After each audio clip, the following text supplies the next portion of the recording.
Hello and good evening or good morning, depending on where in the world you are, ladies and gentlemen.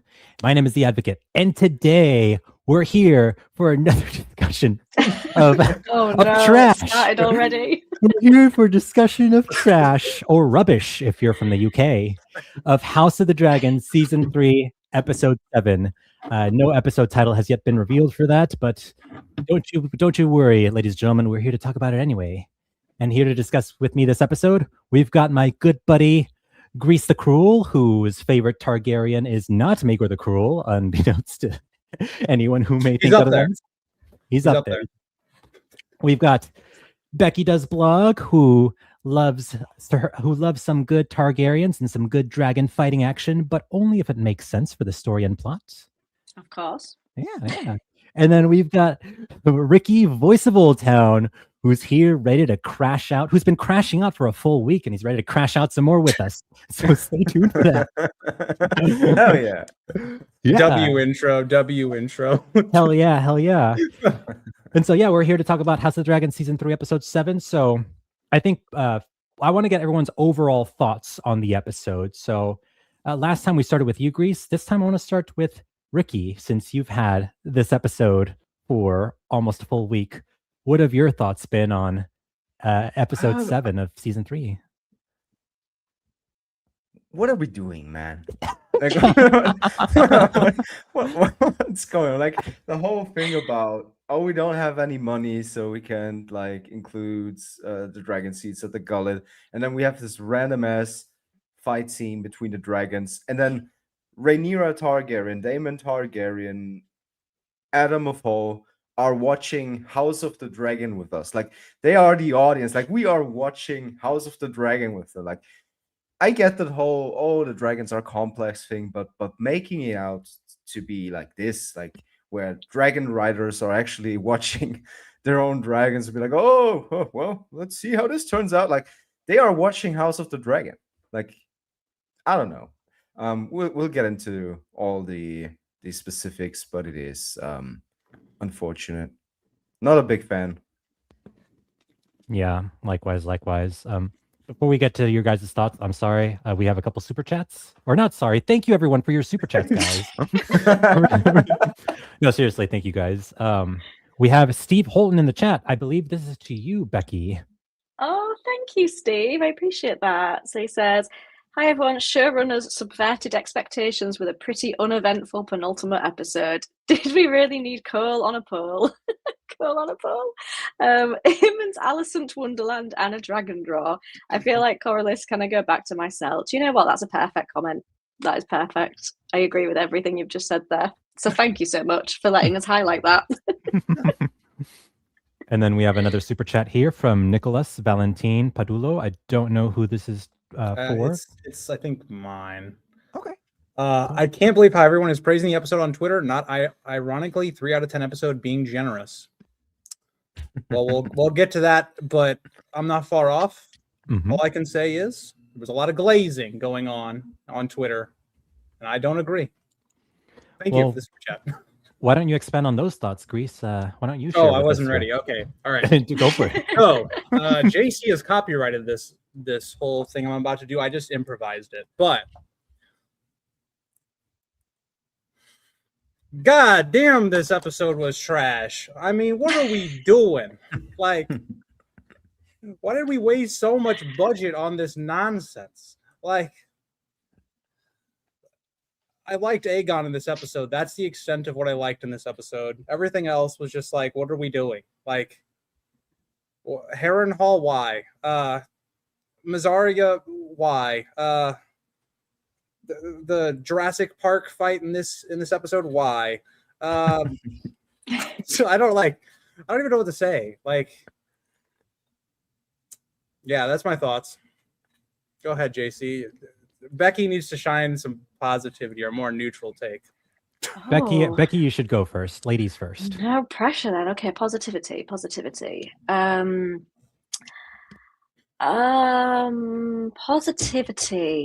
for this episode.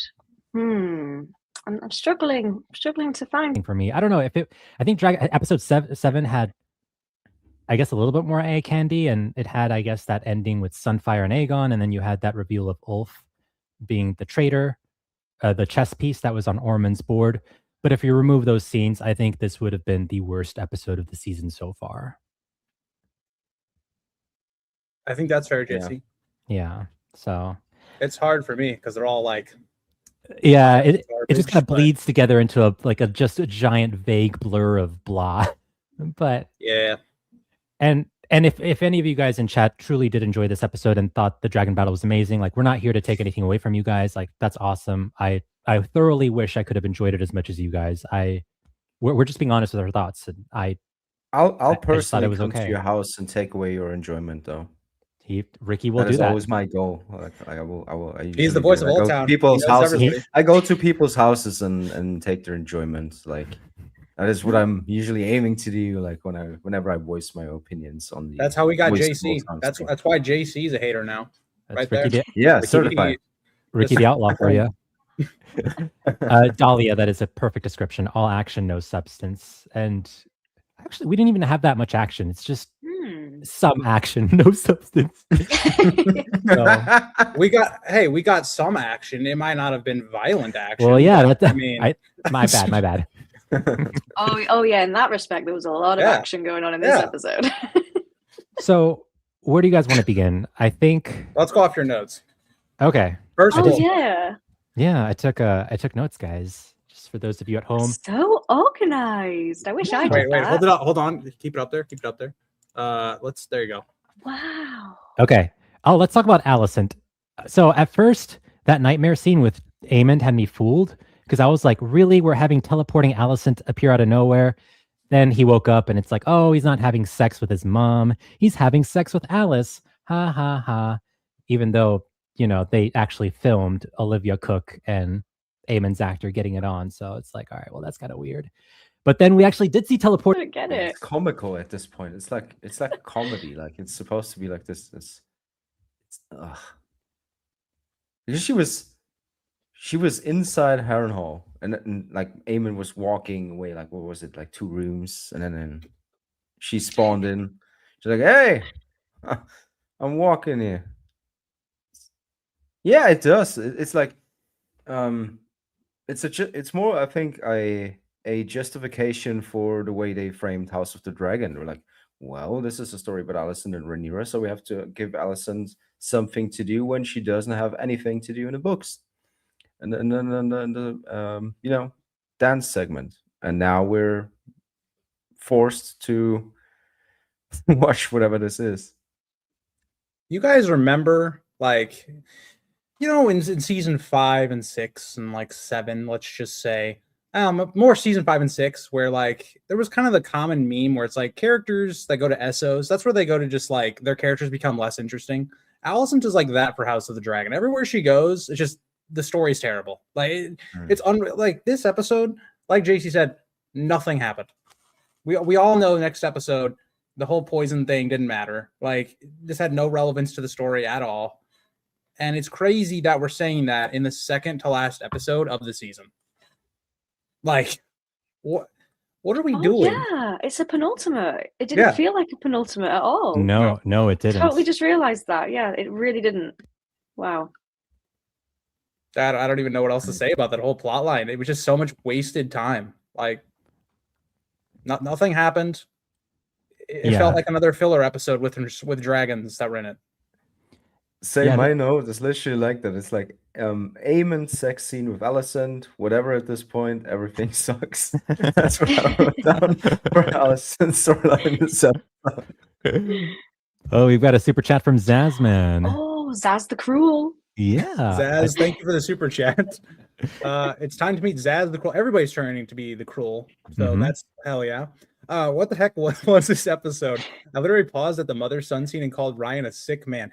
At some point, we have to question who at House of the Dragon, the writing team, likes the mother sex stuff every season and the sexual assault stuff every episode. At some point, we got to question it. Yeah. But I agree with you, Zaz. I don't know what the purpose of what that even was. Like, we've already done this whole song and dance last season with Daemon. maybe you should have listened to audiences and gone, hey, we don't want to see this. This is like really weird and adds nothing to his character. And they've But you repeated don't the get same it. thing.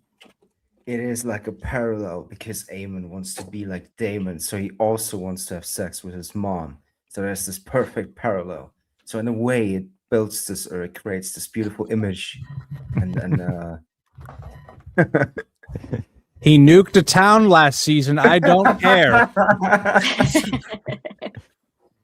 Yeah, there definitely seems to Yeah. be this fetishness for this incest mother-son dynamic, and it's very weird because it's not just unique to Aemond. Like Ricky here said earlier, we had the same thing happen with Daemon and the vision of him getting it on with Queen Emma.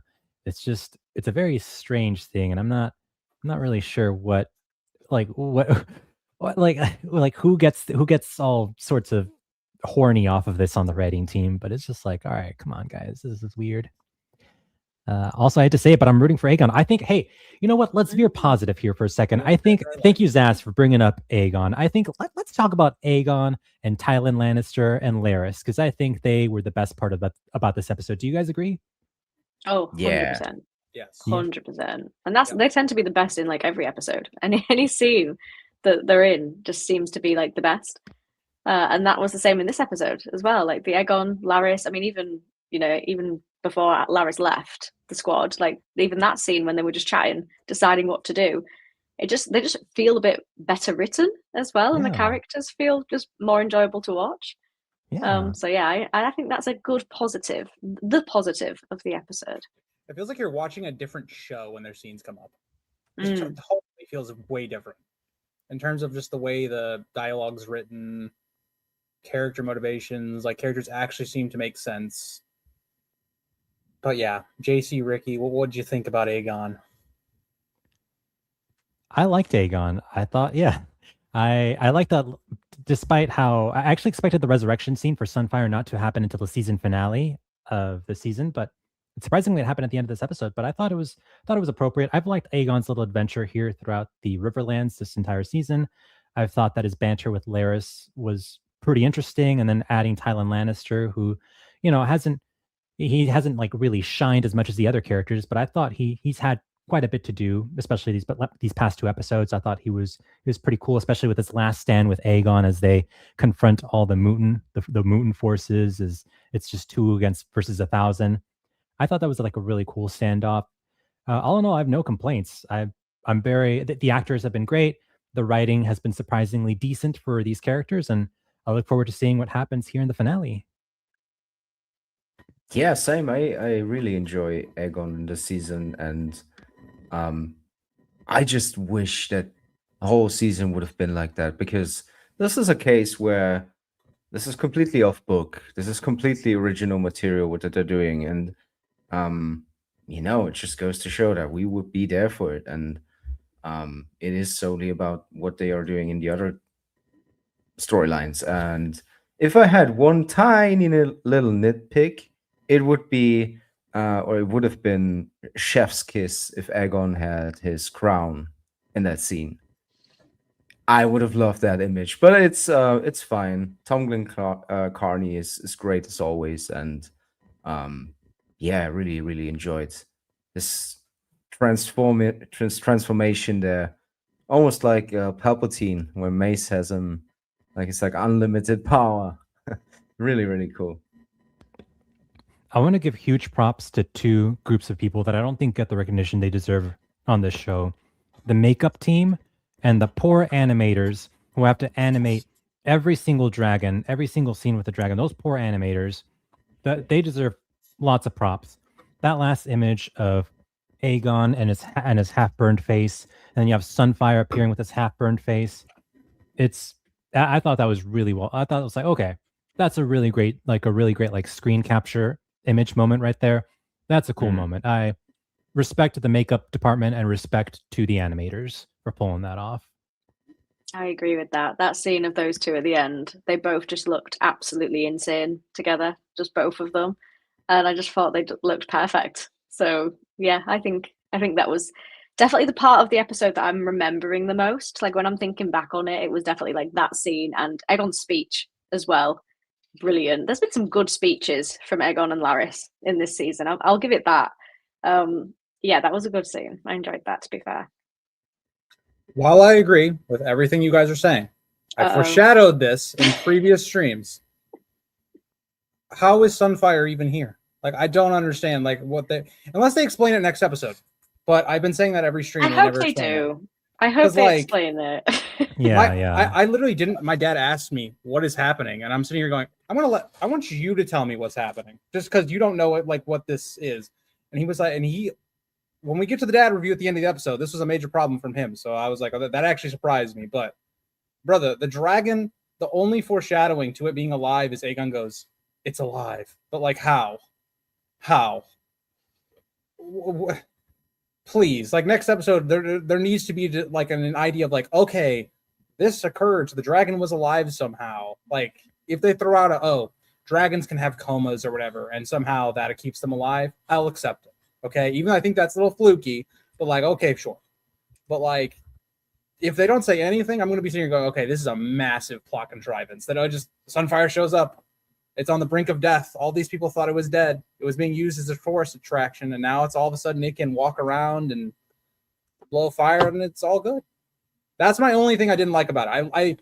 I think that was one of the best scenes of the season, but at the same time, I'm like, this has to be explained, or else I'm going to be like, okay, what are we doing here, guys? Like, you can't just have dragons just pop out of nowhere and have no explanation when they should be dead. And we've had it reiterated to us over and over and over again. The dragon is dead. So that's my spiel on Sunfire. Yeah, I'm thinking they will explain. Well, I hope they explain it, but I think something tells me they probably will explain how Sunfire got to where he got, because I mean he's only got one wing. I unless something miraculous happened where he was literally crawling on like one wing, those large leagues of distances that exist between where Sunfire fell at Rook's Rest and where Aegon is right now. I like there needs to be some explanation for sure. I just don't trust the writers. Like they did the same thing with Tyland. Like he just spawned out. There was no explanation. He just spawned there. So we'll see. Again, this is more like, okay, let's see what episode 8 does, but it's just something that I knew was coming, that I'm kind of just like, I'm on, I don't know. Really like Aegon. Not so much how they've done Sunfire. It feels like we could have spent more time with Sunfire and less time with Mysaria and Alicent. Like actually foreshadow this a little bit. Like maybe we see a scene of the dragon starts with twitching or something. It's getting food or something. I don't know, but like, I don't know. Becky, Ricky, any thoughts you want to add to that? I think like I was going to say, well, surely if they don't want like a plot hole, then they'll explain it. But I don't think they care about that really, do they? But I think because like other people have got to wonder how Sunfire is still alive. Like because inevitably people are going to learn, oh, Sunfire's alive. And like when it gets back to Rhaenyra and, you know, everybody's going to be wondering, well, how? So surely at that point, somebody's got to come up with like some research that they've done and say like, oh, dragons can hibernate or can fossilize in some way temporarily or something like that. Surely, just one sentence. One sentence to explain it will do me. Just one sentence. Just give me that in the next episode to explain it and I'll be happy. Agreed. Yeah, I think what they were getting at is probably Aegon, enraged and finally believing himself again. Is that in turn might be what, activated the hibernating Sunfire. But that is cheesy and it's wonky either way. I think that's what they might go for, like this untold thing. I think that's what a lot of people are going for, probably. It's like, as Aegon finally believes himself again, as he, is on his way out, he makes this big speech. Sunfire is like joining him, and they have this connection or whatever. As I told you guys, I think it was 2 weeks ago. I really don't care. I was just glad that we got one character left that like constantly delivers. I'm like turning a blind eye to it. Yeah, that's like what my brain wants to do. It's like, I really love the speech. I love the actor. I love everything that happened in this episode. That's the part where I'm like, let's just force it in the corner and not think about it. Okay, just don't think about it. Just, yeah. It's kind of how I felt in season 7. Becky, I think you just got to this episode where Olenna gives her little speech to Jaime. It's kind of one of those things where it's like, I love that moment, but let's just not think about anything else that just happened, how we got here. But yeah. I want to confirm real quick. If I saw earlier you had highlighted that the name of the episode is Dragon in Winter. I want to confirm if that's actually the title of the episode here. Not to say I that don't know. I just threw that out there because that's what chat said. Yeah. It'd be weird. I mean, not that I'm against the title of the episode, but yep, The Dragon in Winter. There we go. Oh. Yes. So, anyway. Well, we'll see if they explain that in episode 8. But sorry, Eric, what's up? No, I was just going to say, I'm going to rejoin the call real quick. I was informed my audio might be a little funky, so I'm going to rejoin the call. I can hear it's like, I don't know if it's really loud, but I can hear like a squeakiness with your mic a little bit. Okay, I'm going to rejoin, but continue your discussion. Okay, cool. Well, would you guys like to move on to the... So what always annoyed me about the Grease goblins is that like his constant arrogance, arrogance, like the way he's so negative all the time. Yeah. All he does is negativity. Yes. It's just it's so annoying. I'm ashamed. And then the audio, right? Like he knew we were gonna live stream for a whole week, and he didn't prepare the audio. Like that's crazy to me. And he's a book snob. These pesky book snobs who always criticize. Hey, I am a book snob. How's it going?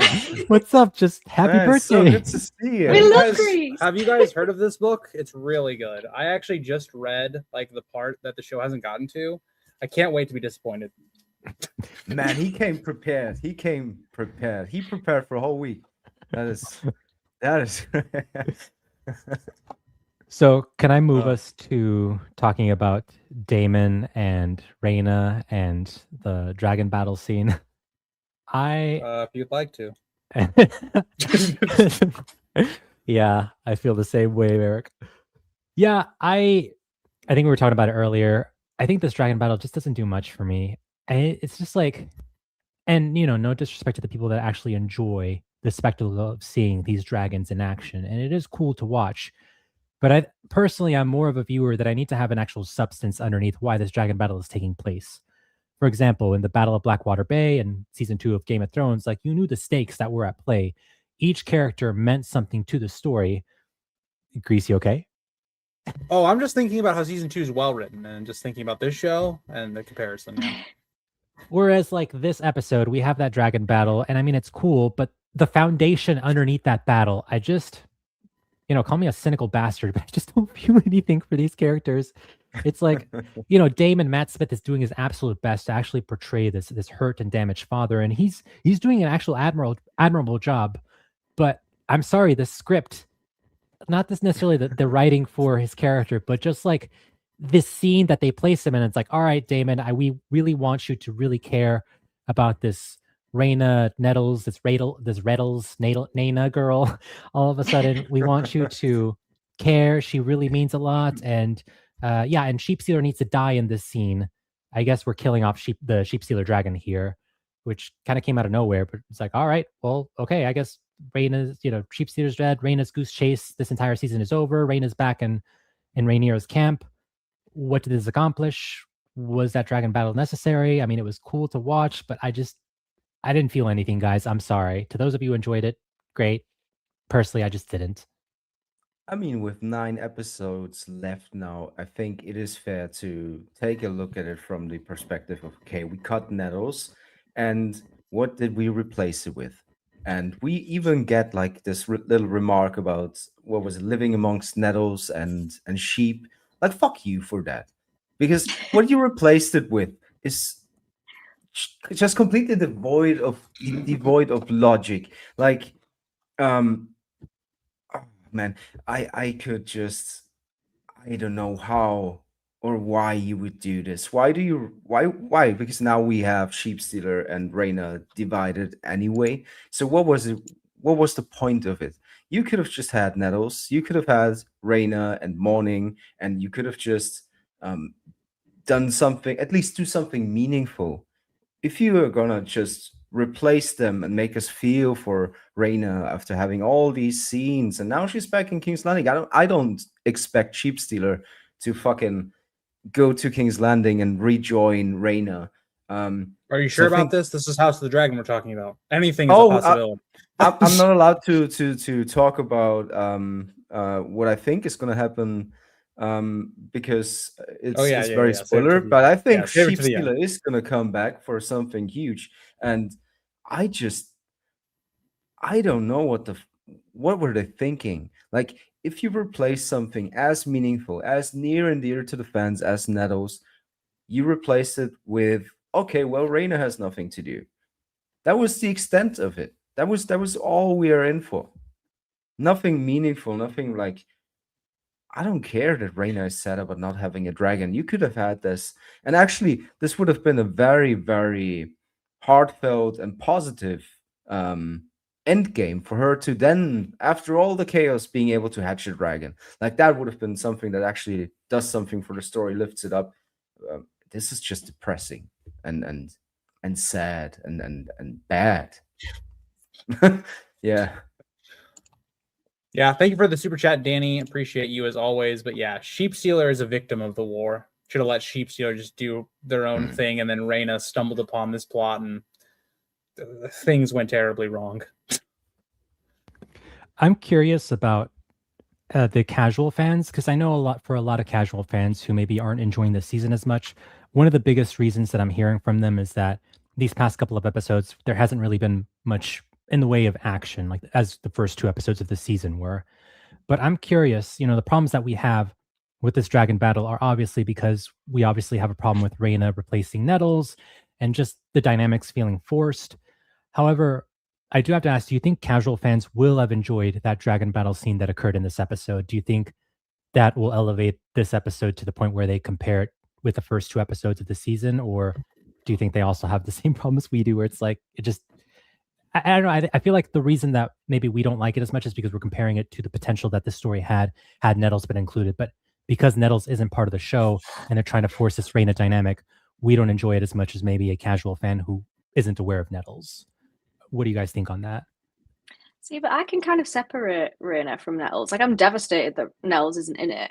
But when I watch it, I'm looking at it as Reina, and I just don't like Reina as a character. Like, if I forget about Nettles, which is hard to do because she's a brilliant character, but when I'm looking at it just as Reina, I just don't particularly like Reina. They haven't made her likable. They haven't given her much substance, and she just whinges and moans in every single episode. So it's like, when I'm looking at it like that's my dislike for Reina isn't because she's not Nettles. It's because of who Reina is.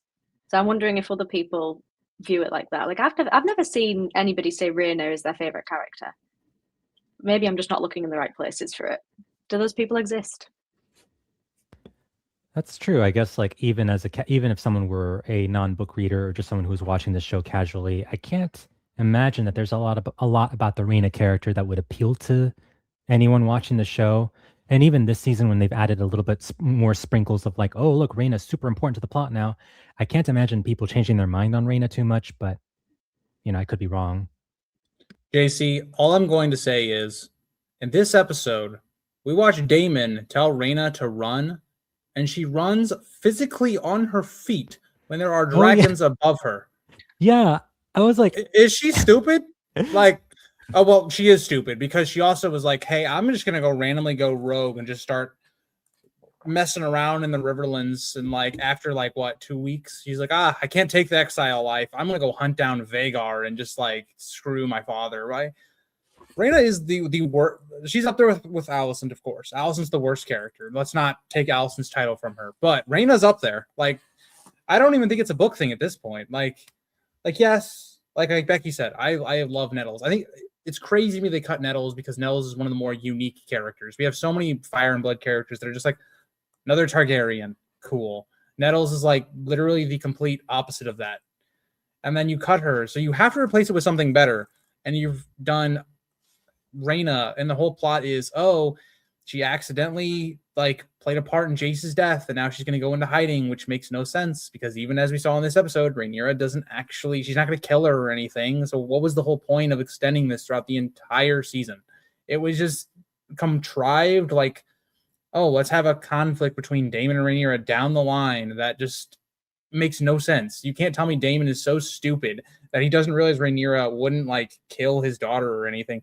when literally, oh my God, the whole season just on that function of the plot is so stupid. And then this being the payoff of just, let's have a dragon fight, guys. Why not? I mean, just There's also this thing about Adam dragging her all this way, and then Rhaenyra is like, Rhaena, and he's like, what? Like, you've just dragged her all this way. Like, what do you mean?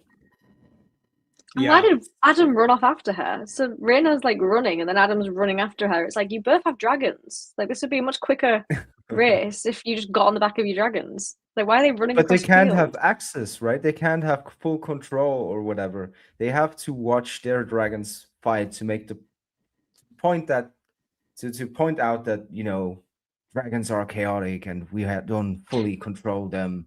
And so we have 4 dragon riders watching their dragons fight, which is like, I get wanting to make that more complex. I think I praised that a lot during the first 2 seasons, like first half of season 2 anyway. But I really praised that for like the just a Ricky, can I cut you attempt off to real make quick? that more complex. Can I cut you off real quick? I just want to reply to this guy who thinks he's a smart one. There's this little book here. And yes, I think I could make a better storyline if I just followed this book. But the writers George R. R. decided Martin not could. to do that. I actually would care about George R. R. Martin's opinion and not push him out. But, keep defending Ryan Condal. It's fine. It's fine. Don't worry. When you get to the next season, don't worry. It'll be fine. Okay, continue, Ricky. I really initially I really liked the attempt to make the dragons more complex, to look at it, okay, well, it's chaotic, war is chaotic, can these beasts even be tamed? But we continually have them just lose complete control. Like, we even have Sabitha Frey talking about, oh yeah, and the dragons are like this is common knowledge apparently, that the dragon riders are not really in charge of their dragons, when Sabitha Frey of all people is sitting at the small council and making jokes about the dragons being out of control. This is like a point that gets to a point. Like, I would have then enjoyed to have it like it is. These are dragons, this is the connection, they are fighting, whatever. Sounds simple, but it is better than whatever we just had, because 4 dragon riders watching their dragons fight. Okay, cool. Guys, let's be fair. It was literally just Jurassic Park watching the dinosaurs fight. There was no rhyme and reason to it. It was there because people want to see it. That's it. There's no deeper meaning to it. It's just, there you go. Yeah, and we missed how many battles to see this, by the way, because everybody always makes the excuse of budget. This added nothing to the plot at all, and we missed and skipped multiple battles. We completely missed Daeron's origin for this. So that's my piece. So yeah, go ahead. Time. We've got no time left as well for this. We need to be focusing on the important things, and this one wasn't. Yeah, this honestly felt like a lot of just, here's a spectacle to kind of keep you entertained, but there's not really much of substance here. Just look at the pretty dragons and, give it a 10 on IMDb. You sheep. You sheep stealers. Yeah, this comment right here. Yeah, but Daemon and Caraxes did a cute head boob. They did do it. Oh, that was cute. That was my favorite scene. That was very adorable. Cool. So, anything else about the dragons and just about Daemon and Rhaena that you guys want to delve into before we move on to our next topic here? I just felt really bad for Sheepstealer. Like, I was like rooting for Sheepstealer in that fight. I was like devastated. I hope Sheepstealer's okay. I mean, how many times can you have your neck bitten and ripped chunks out of before you die? Yeah. I hope Sheepstealer's dead and Rhaena gets shipped off to a plot that we never see. Do you think she'll get mourning in this series or no? Probably, right? Because now Rhaena is in King's Landing and she's gonna be sad all up until the end, and then it's like, here's the dragon. We get this. Here's a dragon. Like here's McDonald's. Just shut up. Fucking Justice for Sheepstealer right at dawn. Ricky, I like how you called morning the McDonald's version of sheep. It is like compared to a wild dragon, like in concept, that's crazy. So much that you could do. How does that function? Is she able to gain, like, have her fucking train like something? No, I have to No, kill she's a Vega. Dave. It's gone. Yeah, Yeah. it's just it's a missed opportunity here.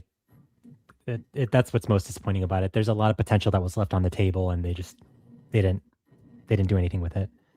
Mm. So, anyway, guys, is it okay if we move on to the next topic that we have here?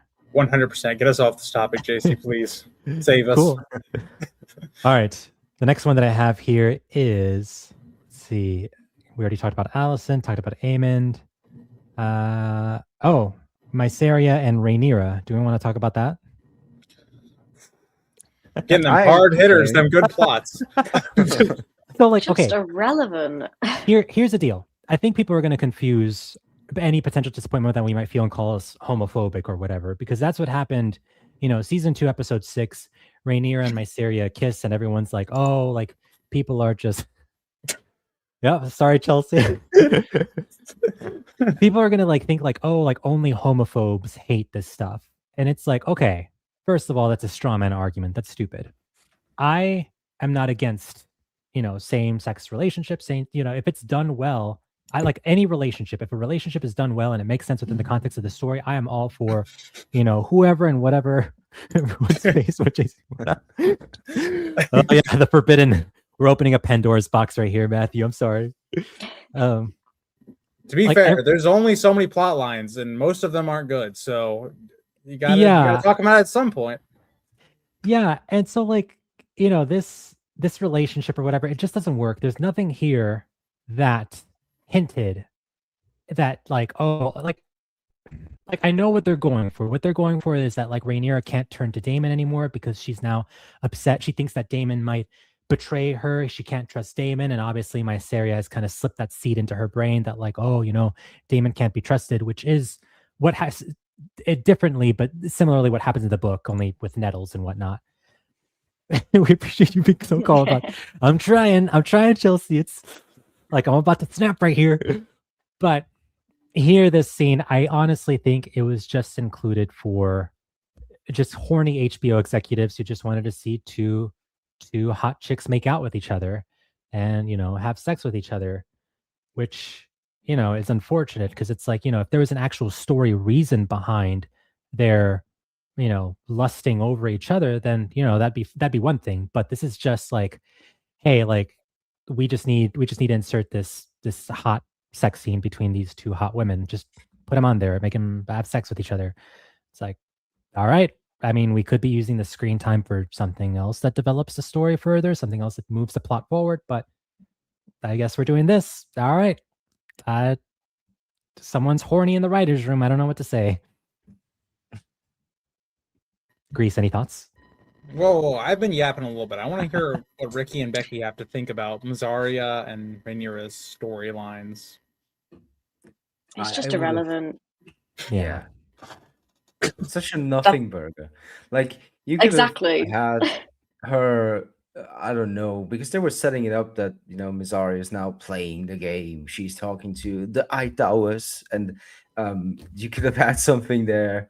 And maybe she's like playing Rhaenyra, but now they just let's get it on. I don't know. None of this will matter in the end.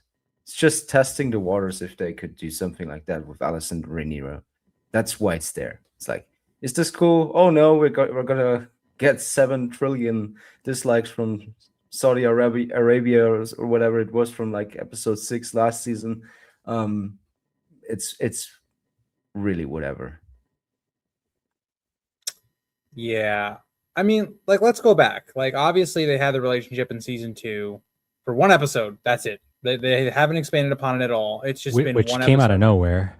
Yeah, even then we were kind of talking about it I was kind of out of nowhere. I didn't hate it, but it was, I feel like remember when us three were talking about it, it was just it was there, It didn't deserve the hate bombing it was getting at the time. And back then I liked episode 6 quite a lot. Now not so much. But again, it's just we've gone over a whole season and there's been no development of this relationship at all. So then all of a sudden you have Rhaenyra who's yelling at Mysaria about like manipulating her or whatever. It kind of feels like a Viserys Otto scene. But then you have Mysaria who then manipulates Rhaenyra and then they have sex and you're just like, I genuinely wonder, like, who is writing the romance in this? Like, this is just not natural at all. Like, it's just, oh, Rhaenyra has problem with Mysaria. Mysaria just goes, hey, well, that's cool and all. You're so great. Let's have sex. And that's it. It's like, what? What? Where has any of this, the tension? And it goes to the same idea. Like, we kind of glossed, well, maybe we haven't talked about it yet, but like, they did the same thing with Adam and Baela, where it's like, even in this episode, Adam and Baela have this moment, and you're sitting here going, why are we creating this love triangle of Baela, Adam, and Alan when almost like Baela and Adam have no screen time at all? Like, all of this feels so underdeveloped. And then you go back to the kiss in the last episode, Alan and Baela, why are they making out? I have no idea. It's the same idea of Mysaria and Rhaenyra in this episode. Yeah, there he is. I was waiting for you. There he fucking is. Saves the day every time. Thank you, Bartimos Saltikar, for Justice, bringing justice levity. will be brought. We'll Becky, hang the anything to add? false Sorry. claimant Torn Mandalay. It's probably a good thing that Bartimos Celtigar is not in this episode. They would have ruined his character. He's sitting in the background. Just Oh my chilling, god, watching no! No, there he is. There's Torn Mandalay in chat. Oh my God, it's been done. Whoa. It's been done. Torin, we need your coin. Where's the taxes? We need what happened to Coin Bowl? What happened to the taxes here? We need to get these two in a Discord call, and then they can like rationalize their tax policy. Imagine, man, dude. I'd rather watch that against another episode of whatever this is, man. It's like... Okay, in chat, Torin and Bartimos, give us your tax policy. Coin bowl. It's happening. You know what? Okay, wait. We've been pretty negative. I will say, I like Rhaenyra a little bit. Like, I don't know. I don't want to say more, but I like that. Like, you know, she's feeling like they're progressing a little bit. Like, Or it's about time. Even though Helena in the first scene of the episode, it kind of felt like I don't know if Rhaenyra would really do this. I do feel like, okay, maybe the pressure of ruling is getting to her. I do like that we saw a little bit of like progression of that character. I'll throw that out there. Emma Darcy does amazing as always. So like, there's that. That's my positive of the episode. There you go. That you might be a dreamer. Helena's like, wow, didn't know that. And there goes. I tried to say a positive. Chat, I tried to say a positive, and they shot it down in 3 seconds. So don't blame me no more. I agree with you. Like, I agree with you. I thought that scene was good. Thank you for telling me, Rhaenyra. Like, well, I have these endless. Sorry. No, go for it. I have these endless fucking nightmares. Thank you, Rhaenyra, for telling me that I have these endless fucking nightmares. Like, you see her being haunted. Like, I like the concept of you know, we are inside Helena's head, and then it transitions into whatever this is. This would have been a cool thing if not for the White Walker cameo without the White Walker this time. Like the storm rising. Like, okay, cool. Yeah, this is not gonna happen. And fucking Arya ninja jumps to kill the Night King. So you fucked it over. I don't need to be reminded of what it was. Thanks, Ricky. Ricky, what are you doing? It's the positive section of the video. What are you of the live doing? stream, Ricky. What are you doing? Oh my god. No, I agree with you, Eric. I do think the little Whoa, hold on, JC. Okay, Hold on. okay. We gotta just Shit. I am so sorry. I can't tell if he was trolling I- or not. that's a troll. All right, move on, JC. All right, move on. Next plot I line. don't know if it's No, like the don't person who linger told me on it. that Don't linger on it. Samuel Just- Tarly is on the Iron Throne at the end of it. I don't even know what Ricky said. Just keep going. Wait, Becky, we didn't hear your thoughts on Mysaria and Rhaenyra and that dynamic. This is the annoying thing, is that it's so hard to critique something with a sensitive topic, because then people come at you saying that you're offensive. Yeah. It's like, no, like we just want the scenes to make sense. Like I liken it to, like we've already said, like the Alan and Bela scene. It doesn't make any sense. It's random. It's out of nowhere, and it adds nothing to the plot. And that's the exact same with Mysaria and Rhaenyra. I think they just throw in scenes just for a bit of like not a shock effect, but a bit more of like juiciness. But it just doesn't really add anything. Like I'm just waiting for the gay scene. Like where's the gay man scene? I want one of those now, because we've ticked off the boxes of everything else. We've had the gay woman scene, we've had the mommy son scene, we've had the random characters that have never spoken to each other scene. Like I would quite like gay man scene now. If we could have that in the finale, that would be good. Well, you haven't noticed, Becky? You haven't noticed where they're going? It's going to be it's not a love triangle between Adam, Alan, and Bela. It's going to be Adam and Alan. Brother cest. Oh, gay brother gay scene. Oh my goodness, that would be perfect. That's brothers. They've not shared a scene and had dialogue the entire season. Adam and Alan have not talked about this newfound dynamic between one's a dragon rider and the other is now like the leader of House Velaryon. It's literally acting as Hand of the King. They still haven't talked, by the way. And we've had the 15 Alicent scenes that completely can be removed from the show, and the show continues to like carry on. No, you don't understand, Eric. Grease, you don't understand. Alan's going to use Corlys' finger, and then what he's going to do is I'm going to stop right there. Oh, fuck off. What is happening? Okay, let's circle back. Let's circle back. Okay. That would make more sense than the other plots in this show. There's more consistency there. A finger in the bum? Is it back? Oh, no. All right, chat. We've gotten off the rails a little bit. So here's what we're going to do. We're going to circle back to Becky's comments about, we don't hate it just because it's a girl on girl action. Okay. I would say for most of us, some of our favorite characters are Gwaine, and Gwaine is like said to be possibly gay. Maybe he is gay in the show. We don't know. Gwaine is literally my second favorite character right now. So if you think it comes down to homophobia or something, you're just off the rocker. Yeah. But I'll send it back over to JC. That was a touching moment though, where Gwaine was kind of reflecting a little bit back on his deceased Kristen Cole friend. I was like, oh, was there like a little bit of more that like maybe he had a crush on Kristen? I was like, oh, it's kind of cute. It's a little nice touch right there for Gwaine's character. Oh, I would have liked a Gwaine Kristen scene. That would have been nice. Bit of eye candy for the women. Come on. I know you would have. Yeah, we all know you would have. Kristen Cole's only got eyes for Millie Alcock and Olivia Cook. All right, let's just shut that down real quick. I get it. Gwaine, I can see it from his side, but Kristen Cole, okay, he's got eyes and other fish, okay? Yeah. He's got that little handkerchief or whatever. He's a lockdown man, okay?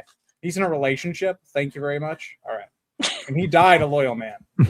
Hey, that didn't stop Rhaenyra though, isn't she? We don't care about Rhaenyra. She's a terrible character. She's married. She's there just cheating on him in every single episode. Let's be fair to Rhaenyra. Daemon also, in his youth, okay, he's a little promiscuous, okay. So but he wasn't with Rhaenyra then. Well, but he was with someone, wasn't he? Rhaenyra is just relationships don't matter in this show. They just all cheat on each other. It doesn't matter if you're in a relationship in this show. Yeah. They've actually kind of reversed the book, which is actually kind of crazy. Rhaenyra is the cheater now, and not Daemon. Kind of wild, actually, when you think about that. But that's character development. Yeah. We did miss this beautiful, glorious comment from Bartimos Celtigar. Of course, he was did. Proclaiming himself a claimant of the throne, and we missed that. Just wanted to let you guys know that we missed greatness. We were there for amazing things. How dare you? I put Bartimos Celtigar's comment up there, and you click something else. Oh my. This is what happens. Bartimos, I tried. I was a loyal subject. Don't behead me. So behead me. I tried. Ashley, you. I mean, I wouldn't. Well, the actor for Adam's an attractive man. Yeah, I'm just kidding. All right, Jordan. I do love Renly Baratheon. Before we move on the tangent of the Mysaria Rhaenyra stuff, Renly Baratheon's a great character. He does have a nice peach. All Every right. time I any- make Which something they've cut. positive, they make a joke Which they out of cut. it. You see what happens to me, chat? Every time I try to be positive. This is why I'm always negative. Right here. Anyway, any other things you guys want to discuss on the character of Rhaenyra or the character of Mysaria before we move on? I'm so glad we got to see Aemon's like brothel mother in this episode. That was pretty cool. Totally preferred that over like I don't know, more Aegon or I don't know any You other don't thing. get more it. interesting. You don't get it. We need this this scene. So whenever XYZ happens, we had this scene in the throne room. How the fuck Arya's the is character. that Hold lady on. in the throne room? Are you talking about where Aemond is holding the hand of Alice and Alicent at the same time, and Alice and Alicent are both? Kumbaya? No, JC, we're talking about the sex worker that Aemon like would do his therapy with. She was in the throne room. Oh, with the Mysaria. mommy, his Yes. mommy brothel. Can they just Yeah. bring anybody into the throne room then? Like, can you just like get any old randomer? Like, why? How is she even in there? Can you like, if I was Miss Arya, could I just grab somebody off the street and be like, "Come look at the throne"? Like, how did they get in? I think so. Yeah, I think that the implication is just that Mysaria is like in a position of power that she can grab anyone. But Apparently yeah, it's pretty not. weird. Because the sex worker called her out and said she had no power, and Mysaria was like, "Well, shucks, she called me. I don't got any power." All She's so right. glad to have you in this room. Oh well, there are so many guards, but I can't do anything about you. I know you're gonna spread word and create tension everywhere in the city, but I can't do anything about that right now. The plot tells me that I'm gonna be cool with it. It's like, what are we doing? Like, why? And the scene dragged on for like what felt fucking 700 minutes. It was like, and you, have you forgotten with your beautiful costume? And Mysaria like, I did not forget. I am trying to make it better for everyone. It's like, oh my god, it took 700 minutes. I remember being like, okay, move on. Oh, okay, I guess not. Another angle. Wide shot. Okay. Yeah. Brother, the brothel worker goes to literally her only in to anyone with any type of influence or power over like, hey, let's improve the conditions of the city. And she literally told Mysaria to fuck off. Like, brother, do you understand how to get any change done? Like, yeah, maybe sometimes you got to suck up or whatever you got to do, but like, why would Mysaria care about you now? The only person you know at court. Like, you're in the throne room because of Mysaria. That is literally her power. All right. Well, moving on. I can't wait for the next great plot to come up. Actually, I think the next plot that I have is the last one that I wanted to talk about. Unless you guys want to talk about anything else, like Adam Allen. This episode is essentially just a bunch of little things that didn't really move the plot forward. It's just quite a bit of nothing with a dragon spectacle there in the middle of it, personally, in my opinion. But the last thing I wanted to talk about is Ulf being Ormond's chess piece, his secret chess piece. Thus, it is revealed that Ulf will be the betrayer who will turn on Rhaenyra. I'm conflicted on this. So on the one hand, I do like the reveal that Ulf is Ormond's chess piece. However, and again, I'm separating the book from the show. I'm not trying to, I mean, by this point, the book and the show are two completely different things. Like anyone who's still on the side of like, oh, well, it didn't happen like that in Fire and Blood. It's like, well, Fire and Blood died long ago. It's not Fire and Blood anymore. This is fan fiction. But anyway, one of the things that, and again, this is I think this is just unrealized potential that disappoints me.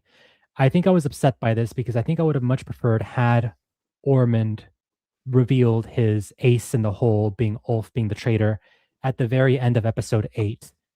And I don't want to speak too much on this because this is spoilers potentially for next episode. I don't know if this is where the next episode is going, but Ulf is a betrayer. Yes, that happens in the book. I think it would have been better for this story had it been a true surprise and shock in the season finale when a specific event happens, potentially in the season finale, as opposed to it being just kind of casually, nonchalantly dropped here in this episode where it's like, oh, yeah, you've been with me all along. Remember that time that we talked about you getting that castle? And he's like, yeah, I want Honeyholt. It's like, oh, you'll have more than Honeyholt. You'll have Spicetown. And it's like, oh, you guys have been having this conversation for a long time now. That's great and all, but I felt a little bit deflated. I think again, I would have personally preferred had the reveal been a sudden shock at the end of episode 8, as opposed to them discussing it here that they've been talking all along nonchalantly. What do you guys think? I think I agree. To be fair, I found it not underwhelming, but just a bit indifferent. I was just a bit like, okay, yeah, that makes sense. Kind of expected it anyway. I think if they just kind of, because obviously it feels like there has been quite a lot of time that has passed. Possibly, like I don't know how much time exactly that Ulf's been on like Ormond's side-ish for. So I was a bit like, oh, I wonder how long he's been like kind of plotting against the Blacks then for. Because it maybe would have made sense if like the Daemon kind of assaulting him in the previous episode, if that was like the last straw, and then that's what made him turn over to the other side. So I'm just kind of thinking in my head, what are the timelines? Like when did Ulf decide to start kind of being that traitor? But it makes sense to me. I mean, he wasn't allowed to go to the pub. Like that's enough to drive any man to madness. So it's completely valid from Ulf's part. No one ale with the lads. R.I.P. our boy Ulf. Yeah. Ricky, thoughts before I go? Bartimos Celtigar. No, nothing for me. I like the scene. I thought they really made him out to be quite stupid, like the way he said, "The last time we met, you said you would give me a castle." It's like, oh, like this guy has 2 brain cells and suddenly finds you're himself on the becoming a dragon. hater all of a sudden. Hey, dude, just because the guy I wants to like go to him, but the I like him, but he's stupid as fuck. Like, what a hater, dude. Ulf's just trying to live his best life, and here comes Ricky. Oh, this guy's just stupid. Okay, he didn't grow up without an education. He had no education. Okay, let him be. Started Okay? from the Stop coming bottom. after my man. Okay, Ulf, he's one of the better characters of this season. But my question I really have is just based on the conversation is like, okay, when did this start happening? Because like, did this happen? And Becky kind of alluded to this. The timeline is so like, we don't really know when these things are happening. Like, is this weeks from when the last episode happened? Or is this a day? Or is this a couple of days? And like, you obviously don't need to go, oh, 2 days later. But like, there needs to be like an implication of time has passed. Like the early seasons of Game of Thrones did this really well. So my question is like, okay, did they start having these conversations right after the Daemon confrontation? So like in between episodes? Or like, is this thing that was going back even further? Because this was happening before he got assaulted by Daemon. I'm going, yeah. Why didn't Ormond... There's 2 things I have a lot of questions of. One, why would Ormond even go and talk to Ulf, right? Like he has no indication that Ulf would be sympathetic to him whatsoever. It seems suicidal that you would go up to a dragon and you like, and then the other part of it is like, okay, from Ulf's point of view, he could literally end his whole watch thing. He could end his whole, oh, I don't want to be at this hill all night long. I can go back to the pub, pick Ormond up on the dragon and bring him back to Rhaenyra and the war's over. So I have some questions in terms of like, when did all of this happen? And they very much purposely leave it vague because you're not supposed to think about it. But yeah, I think they've set up Ulf well enough to that I think his betrayal or whatever he's going to do in the next episode makes sense. Yeah, I agree with Becky. I think the timeline, I think Daemon punching out Ulf was definitely the straw that broke the camel's back that led Ulf to Ormond. But I don't know. I think I would have liked if there was some, I mean, obviously they don't have to reveal the answer to us, but I would have liked like some implicate, like some hint, like maybe Ulf receives a raven at some point in like episode 2 or 3, like some point beforehand where it's in our thoughts or mind that like, oh, Ulf is communicating with someone. Who is he talking to? And then we have this reveal here that like, okay, it's been going on for a while and makes sense. The story has been building up to it, as opposed to just kind of, happening here and it's being like, oh, remember that time that you promised me that castle? Oh yeah, good times. And it's fine. I like the idea. I like the bullet point itself. I'm disappointed because I think there was so much unrealized potential that the show could have delved into that they chose not to. Yeah, I agree with you, JC. I Yeah. just think it feels like it comes almost not out of nowhere because like they have done a leg with Ulf's character. Yeah, It just yeah. feels like the connection there because like somebody brought up like it explains. Oh, how come then all these people that are moving out of Tumbleton, why haven't they been burned to a crisp? And that's a big complaint I've had. And so it can kind of like explain that. But then you're also thinking, well, Hugh and Ulf are doing shifts, so is this also happening with Hugh? And if that is happening, well, okay, when did that start to happen? Well, you know, like so there's so many Great. questions that the show doesn't we don't really know do. about that yet. Well, no, I mean like I mean like in terms of like the same thing applies. This isn't spoilers. Like if somebody's going to explain like, okay, why aren't people being burned to a crisp when they leave Tumbleton? Well, Hugh's not doing that either. So what's going on here? Like and that's my big problem is it just kind of feels like it's thrown in there to be a plot twist. And it feels like there's so much more they could have developed here that they chose not to do throughout this season. Like, how much more interesting would it have been if we would have seen Ormond and Hugh or Ulf or whoever is at Tumbleton throughout the season? Like, instead of just, oh, we have one conversation at the end that alludes to previous conversations. Yeah. It could have been really interesting if you see, like, Ulf, where he's being treated a certain way by the Targaryens, and then you see it on the flip side. You go to Ormond, and you see how Ormond's slowly manipulating him throughout the season. Like, I just feel like there was missed opportunities with this, and so I'm kind of like you, JC. I kind of feel underwhelmed by it, but like I understand Ulf's motivations. I think he overall has been a better character of this season. Oh yeah, especially when compared to season 2, which is kind of Ulf the Sot. It's like, all right, well, it's not really much this character that is likable. Whereas here, he's had a little bit more to do. The actor has, so it's been good. Agreed. Yeah, I think those are pretty much all the main plot points. Did you guys want to talk more about Ulf, or shall we move on? I have a huge thing, but that's spoilery, so I'd Yeah. say let's save it for the end. Yeah, so do you guys want to do... I think that's all the things I had for episode 7 as a whole. So I wanted to ask you guys, do you guys want to do spoilers for what happens in the next episode, or did you want to do final ratings and then move on to spoilers? How do you guys want to do this? So, Ricky, I want to bring up one thing we haven't really talked about too much before we go to spoilers. So we spent a lot of time, not a lot of time, but a moderate amount of time with Helena. We saw a lot of visions from her. Yeah.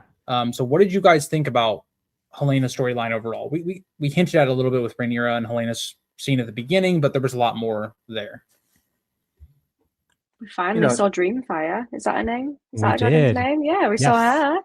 Have we ever seen her? I don't remember that kind of character design before. It felt new. Very, to very me. briefly in season 1. It was like it looked more like Drogon and Viserion and Rhaegal, who all looked the same, but it looked really close to what we saw in Game of Thrones. But this is like a proper reveal.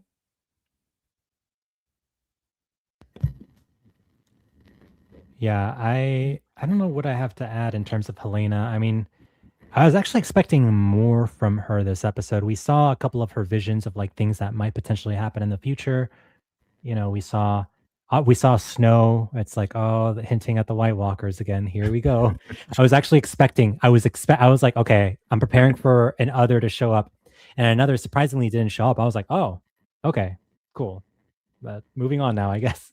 But I was waiting for it. I was like, oh, are we doing this this White Walker dream again? Is that where this is going? But yeah, I mean, I don't really have much to add. I guess she had a vision of her giving birth to Maelor. I was just going to say that, JC, because somebody just commented it. So when we saw that kind of in the trailer for this season, was it all just a dream? Like, does she say what? So she's not giving birth? Like, I don't. That's kind of put a spanner in the works. It's trailer bait. Trailer bait. Maelor bait. So, yeah, with Helena, it's interesting because they kind of showed like an idea of like what Helena's life could be, you know, in the future, where she has children and maybe the White Walkers come or the others come or something along those lines. And again, I feel like we're gonna have to wait till the spoiler section of this, but I I feel like they kind of just didn't go far enough for what they needed to set up with this episode for future events. It kind of feels like, okay, yeah, like, oh, Helena, this is the life you could have, but it's going to be maybe taken all away from you because of the White Walker threat, like her dreams and how that might be impacting her overall as a character. It just feels like a very underdeveloped, like Bookman Jack says. We get references back to the chickens. Oh. So yeah, I don't know. Yeah, I don't know. We're gonna have to see how they wrap things up in episode 8 with this season, but I feel like that'll be definitely a spoilery thing. But before we move on from Helena, because we actually didn't really talk about much of the Corlys Ormond plot in this episode, Gwaine and Daron. You as were well. right. Almost, but you were right. I'm always right, or kind of right. Right about Corlys. Yeah, because I predicted he was gonna like get his hand taken because of like Oh, him yeah, being yeah. hand of the king, Yeah, but it was yeah. actually his finger. Close enough. A Same finger in the idea. bum. Oh, referenced twice in this stream. Yeah, I guess Corlys is a prisoner of Ormond Hightower now, and this is off book, guys. We have no idea. Well, at least I don't have an idea of where they're going with this storyline. I'm a little bit confused here. They might be merging it with something else. I don't really know. Unwind Peak and Corlys merger incoming. Would they? Unwind Peak and Corlys? With 9 episodes left, are we really in for like the Caltrops? culprits? Caltrops culprits, sorry. Brother, that plot does not exist. Okay, Yeah. Fire. This Oh, book yeah. over here does not exist in the show. Okay, if you're a book fan and you're trying to predict from this book, just stop. Okay, you'll save yourself a lot of disappointment.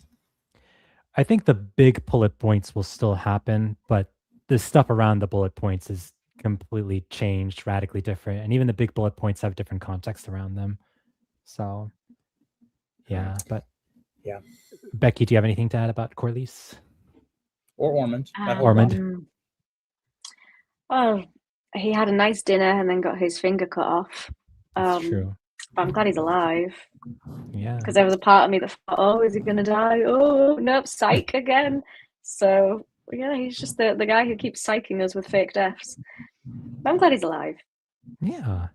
Yeah, because we were thinking he might potentially be dead after, getting kidnapped and potentially shanked by John Roxton last episode. And then no, he's alive and well. It's just a He prisoner. just turns up at dinner. Yeah, having a nice meal. Cozy chat. and he doesn't drink. It's like, oh, he's a good pregnant lady. He refuses to drink. I was like, It's very inspirational for all pregnant women. Oh yeah. Represent. heck yeah. Yeah, I don't really have much to add for Corlys besides I personally have no idea where his story could go. I'm at a loss. We're gonna have to say that for the spoiler section, I guess. Even though I there's know no where it goes. spoilers to go from there. I know where it's going, but all I gotta say is, oh, it's a third reference in this stream, dude. What are we doing? Stop. It's my favorite show character, Euron Greyjoy. Do you All I guys gotta want to? say, no, hold on, JC, before we get off the Yeah. Corlys topic. I want to say a positive before I dive into some negative. I Mhm. did like a little bit of the Daron and Gwaine talk. I usually like when those two characters interact. I like the Yes. progression. We're starting to see it. Daron questioning Ormond and him trying to rationalize through it. It is what Ricky predicted like 5 episodes ago, where it feels like we're going for the very cliche Daron and Ormond archetype. But yeah, so I like that aspect. I like Gwaine's character. He's a Chad in this show. But the whole Corlys stuff is just crazy. He went from being like my favorite character of this season to a character that just he's off the screen, he gets kidnapped, and now he's lost a finger and he's literally irrelevant to the plot. And I'm just like, what are we doing? This is really the way we chose to go with the character that has a fantastic actor, has a fantastic dynamic with Rhaenyra. We could have seen him more with his children. But no, we've chosen to go, hey, he's off the screen and he gets one scene in which he just sits there and goes, how dare you talk about my wife? And then it cuts away from him. And I'm just like, what could That have is been? that is true. Like the first episode, there was hints of like a potential bigger storyline with Corlys because Rhaenyra Yeah. refuses to legitimize Adam and Alan. So we're thinking that like, okay, maybe there's potentially going to be dissension between Corlys and Rhaenyra. It's going to lead to something down the line.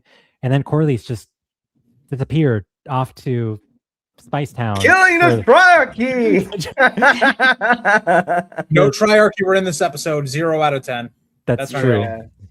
No And- Party Most Celtigar. That's a double whammy. So he just disappeared, and it's like, all right, I guess Corlys is just, I don't know what I'm more disappointed by. Am I more disappointed by season 2 Corlys that was in front of that shipyard for, it seems, all 8 episodes and didn't do anything, or if he's here, it's like, oh, I'm gonna have a moment, and then I'm just not gonna do anything for the rest of the season. I'm like, all right, well, I don't know where I'm more disappointed by, the fact that he didn't do anything in season 2, or the fact that he may have done something in season 3, but as up to this point, really hasn't done anything. Yeah. Yeah, agreed.